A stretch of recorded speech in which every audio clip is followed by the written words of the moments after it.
আসসালামু আলাইকুম, welcome to my channel. আজ শেয়ার করব আপনাদের সঙ্গে চিকেন স্প্রিং রোল রেসিপি। একদম সহজে বাড়িতে আপনারা তৈরি করে নিতে পারবেন মচমচে চিকেন স্প্রিং রোল। শীট তৈরির পদ্ধতি সহ আমি আপনাদেরকে দেখিয়ে দেব। আসুন দেখে নেওয়া যাক কীভাবে একদম সহজে তৈরি করে নিতে পারবেন। সবার প্রথমে এখানে আমি পুরটা তৈরি করে নেব। পুর তৈরি করে নেওয়ার জন্য এখানে আমি 50 গ্রাম পরিমাণে সাদা তেল দিয়ে দিয়েছি। আপনারা চাইলে সরিষার তেলও দিতে পারেন। এবার এর মধ্যে দিয়ে দিলাম 7 থেকে 8টা রসুন কুচি করে নেওয়া, 1 ইঞ্চি মতো আদা কুচি করে নেওয়া। আদা আর রসুনটা আমি তেলের মধ্যে 30 সেকেন্ড মতো একটু ভেজে নিচ্ছি। 30 সেকেন্ড পর এর মধ্যে দিয়ে দিচ্ছি পেঁয়াজ কুচি। আমি এখানে একটার অর্ধেকটা পরিমাণে পেঁয়াজ নিয়েছি। পেঁয়াজটাও খুব ভালো করে এবার আদা রসুনের সঙ্গে ভেজে নেব। একবার অবশ্যই আপনারা এই রেসিপি ফলো করে বাড়িতে তৈরি করে দেখবেন। আশা করছি একবারেই আপনাদের চিকেন স্প্রিং রোলটা একদম পারফেক্ট হবে, মচমচে হবে, খেতে কিন্তু দারুণ লাগে। তাই একবার অবশ্যই তৈরি করে নেবেন। যখন দেখবেন পেঁয়াজটা একটু ভাজা হয়ে এসেছে, এই পর্যায়ে এর মধ্যে দিয়ে দিচ্ছি চিকেনটা দিয়ে খুব ভালো করে চিকেনটা আমি একটু তেলের মধ্যে ভেজে নেব। পেঁয়াজটা দেখুন খুব বেশি লাল করবেন না, হালকা একটু লাল করতে হবে। এখানে আমি 200 গ্রাম পরিমাণে চিকেন নিয়েছি। চিকেনটা খুব ভালো করে তেলের মধ্যে আমি 2 মিনিট একটু ভেজে নিচ্ছি। 2 মিনিট পরে আমি এর মধ্যে বাকি মশলাগুলো অ্যাড করব। একদম সহজে কিন্তু এটা তৈরি করে নেওয়া যায় এবং অনেক দিন পর্যন্ত এটা কিন্তু স্টোর করে রাখা যায়। সামনে রমজান মাস, আপনারা চাইলে রমজান মাসেও এগুলো আগে থেকে তৈরি করে স্টোর করে রাখতে পারেন। সরাসরি ফ্রিজ থেকে বার করে আপনারা এটা তেলে ভেজে নিতে পারবেন।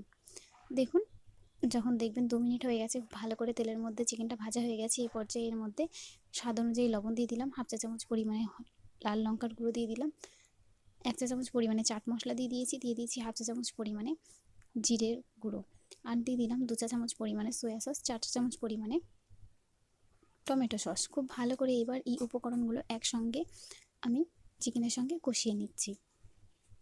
এত বেশি মজার হয় এই চিকেন স্প্রিং রোলগুলো, একবার বানিয়ে খেলেই আপনারা বুঝতে পারবেন। দেখুন খুব ভালো করে কিন্তু আমি এটা মিশিয়ে নিচ্ছি। এখানে আমি যে উপকরণগুলো ব্যবহার করেছি সবগুলোই আমি ডিসক্রিপশন বক্সে লিখে দেবো, আপনারা চাইলে সেখান থেকে সহজেই কিন্তু দেখে নিতে পারবেন। দেখুন খুব ভালো করে আমি চিকেনটা মশলার সঙ্গে এভাবে কষিয়ে নিচ্ছি। খুব ভালো করে যখন চিকেনটা মশলার সঙ্গে এভাবে কষিয়ে নেওয়া হয়ে যাবে, তেলটা উপরে উঠে আসবে, এ পর্যায়ে এর মধ্যে আমি ব্যবহার করব একটা কাঁচা ঝাল কুচি করে নেওয়া। ঝালের পরিমাণটা অবশ্যই আপনারা আপনাদের টেস্ট অনুযায়ী ব্যবহার করবেন। আর দিয়ে দিচ্ছি বিনস কুচি করে নেওয়া। এখানে আমি 50 গ্রাম পরিমাণে বিনস নিয়েছি। বিনসটা আমি এরকম লম্বা লম্বা কুচি করে নিয়েছি। আর দিয়ে দিয়েছি গাজর কুচি করে নেওয়া। এখানে আমি একটা বড় সাইজের গাজর কুচি করে নিয়েছি। আর দিয়ে দেবো বাঁধাকপি কুচি করে নেওয়া। খুব ভালো করে এবার এই সব উপকরণগুলো একসঙ্গে চিকেনের সঙ্গে আমি ভেজে নেব। দেখতেই পাচ্ছেন দেখতে কতটা লোভনীয় লাগছে। এই পুরটা কিন্তু এমনিও খেতে অনেক বেশি ভালো লাগে। খুব বেশি এটা ভাজবো না, দেখতেই পাচ্ছেন সবজিগুলো দেওয়ার পরে 1 থেকে 1.5 মিনিট এটা ভাজবো, তারপর এটা তুলে নেব। এর থেকে বেশি যদি নরম করে ফেলেন তাহলে এখান থেকে পানি বার হয়ে আসবে। পানি বার হয়ে গেলে স্প্রিং রোলটা যখন দেবেন আপনারা শীটের উপরে তখন অসুবিধা হবে, তার জন্য এইভাবে আগে থেকে করে নেবেন। এছাড়াও যখন এটা আমরা তেলের মধ্যে ভাজবো অলরেডি এটা অনেক বেশি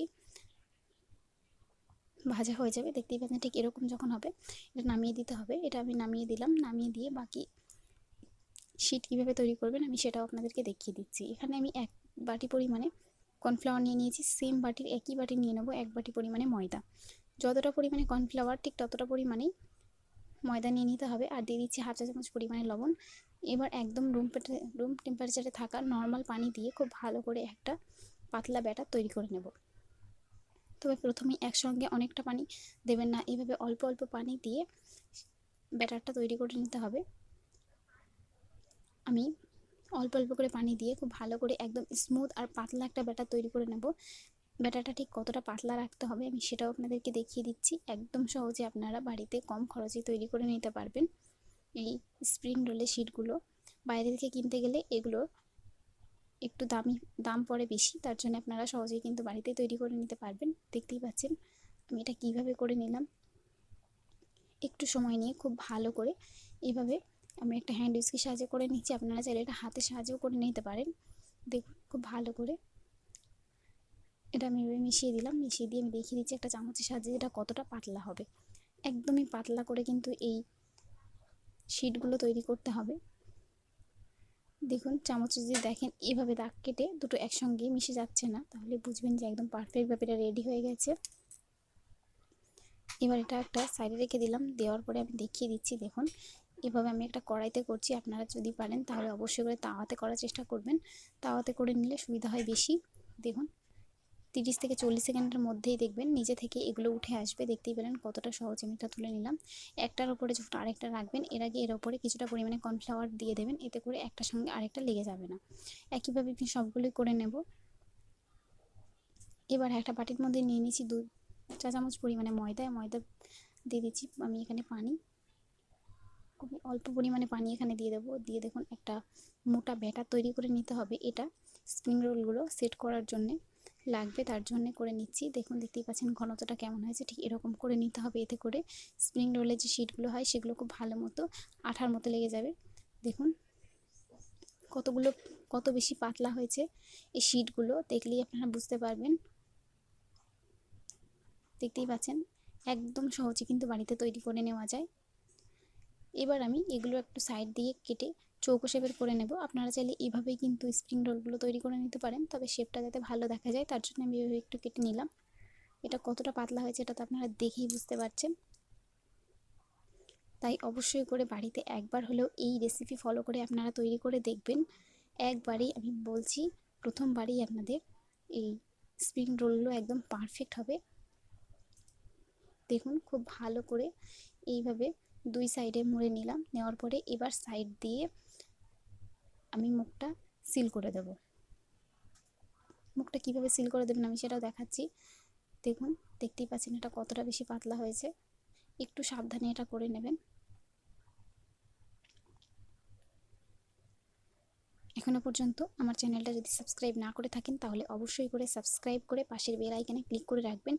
আমি আমার চ্যানেলে প্রতিনিয়ত ভিডিও আপলোড দিয়ে থাকি, সেটা সবার আগে আপনাদের কাছে আপনাদের পছন্দের রেসিপি পৌঁছে যাবে। দেখতেই পাচ্ছেন খুব ভালো করে কিন্তু আমি সিল করে দিলাম। একইভাবে আমি সবগুলোই করে নিচ্ছি।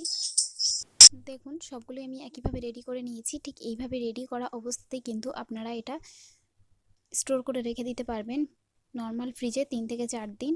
ডিপ ফ্রিজের মধ্যে আপনারা এটা 15 দিন মতো সংরক্ষণ করে রাখতে পারবেন। আপনারা এটা সরাসরি ডিপ থেকে বার করে কিছুক্ষণ ঠান্ডা করে নেওয়ার পরে এগুলো ভেজে নিতে পারবেন। দেখুন তেল আমি এখানে গরম করে নিয়েছি, খুব বেশি তেলেরও এখানে প্রয়োজন নেই। নেওয়ার পরে এবার একে একে এর মধ্যে আমি স্প্রিং রোলগুলো দিয়ে দিচ্ছি। এখানে আমি প্রথমে 4টি স্প্রিং রোল ভেজে নিচ্ছি। অনেক অনেক বেশি মচমচে হয়, একবার অবশ্যই আপনারা এটা ট্রাই করে দেখবেন। দেখুন খুব ভালো করে কিন্তু এক পাশ যখন হয়ে গেছে আরও এক পাশে আমি উল্টে দিলাম, দিয়ে 2 পাশ লাল করে ভেজে আমি এটা তুলে নেব। দেখুন দেখতেই পাচ্ছেন একদম দোকানের মতো কিন্তু স্প্রিং রোলগুলো তৈরি হয়েছে। খেতেও কিন্তু ঠিক একই রকম টেস্ট হবে। বাড়িতে নিজের হাতে তৈরি করতে পারবেন।